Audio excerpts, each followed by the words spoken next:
Assalamualaikum warahmatullahi wabarakatuh. Balik lagi di video gue kali ini bersama Anggi Iqbal. Kali ini gue bakal membahas tentang perusahaan otobus yang bersaing di jalur ngapak, yang identik dengan trayek Brebes, Tegal, Bumiayu, Purwokerto, dan lain-lain. Di lain itu juga biasanya memasuki trayek Malang dan Pekalongan. Persaingan adalah suatu yang biasa di dunia perusahaan. Pasti selalu ada saja bumbu-bumbu yang membuat persaingan menjadi panas, seperti halnya perusahaan otobus.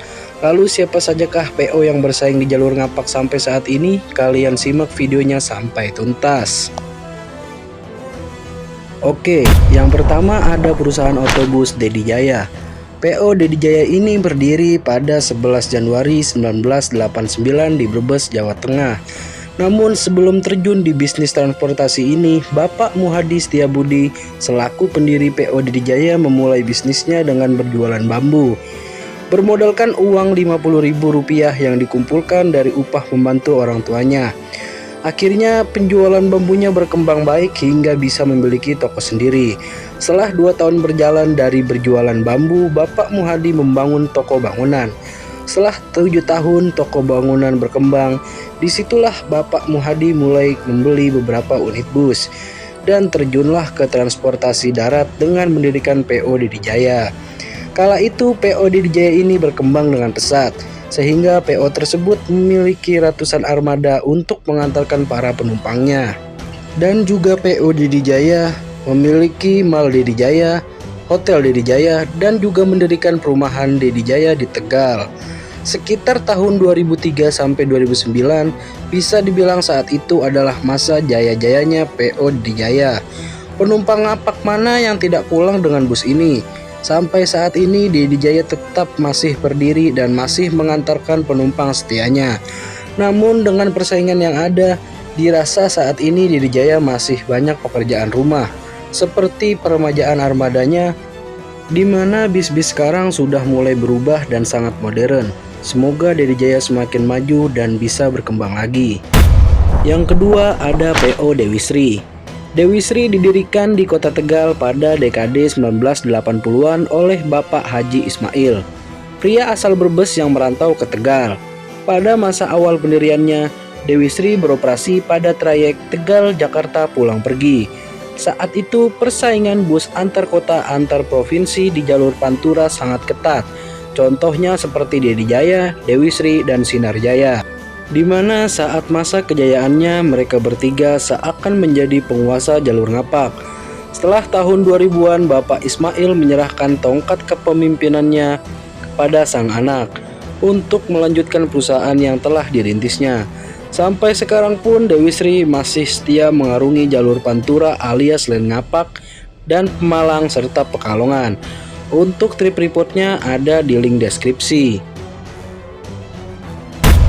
Oke, yang ketiga adalah mungkin teman-teman sudah ada yang bisa menebak. Yaps, betul sekali, PO Sejuta Umat. PO Pelangi yang dijuluki Keong Cipali, yaitu salah satu PO terbesar di Indonesia, PO Sinar Jaya. PT Sinar Jaya Megah Langgeng adalah salah satu operator bus yang berasal dari Kabupaten Bekasi, Jawa Barat.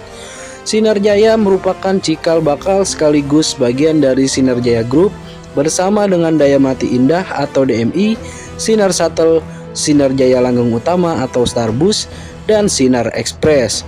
Dilansir Ainus ID dari laman resmi Sinar Jaya Group, PO bus asal Bekasi ini didirikan oleh Bapak Herman Rusli dan Rasidin Karyana pada 18 November 1982. Bis Sinar Jaya ini mempunyai trayek yang sama dengan pesaingnya, yaitu Dedi Jaya dan Dewi Sri. Mereka bertiga adalah seteru abadi di jalur ngapak ini. Namun lama-kelamaan Sinar Jaya semakin berkembang pesat melebihi kompetitornya. Sinar Jaya telah mengupgrade armadanya dengan memiliki armada rebahan switch kombinya, lalu ada double decker dan mempunyai ratusan armada lainnya.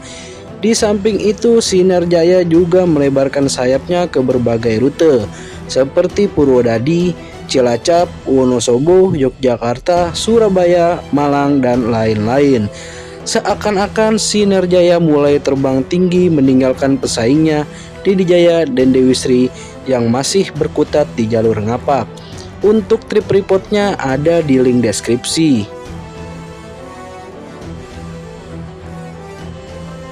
Yang keempat, PO M Dewantara Ayu. Iya, M Dewantara Ayu.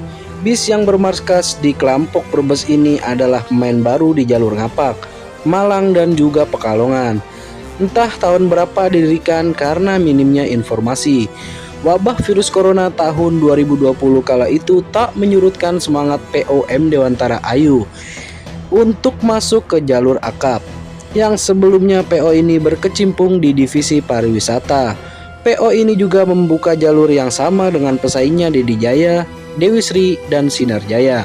Namun M Dewantara Ayu mempunyai pelayanan tersendiri yang lebih berbeda, mulai dari armadanya yang boys, seat 22 dengan jarak antar seat yang bisa dibilang lega, lalu variasi bus yang menarik, dan juga bis ini rekomen untuk penumpang yang mengejar waktu, walaupun ada perbedaan di harga tiket dibanding pesaingnya. Untuk trip reportnya ada di link deskripsi. Yang kelima ada PO Haryanto.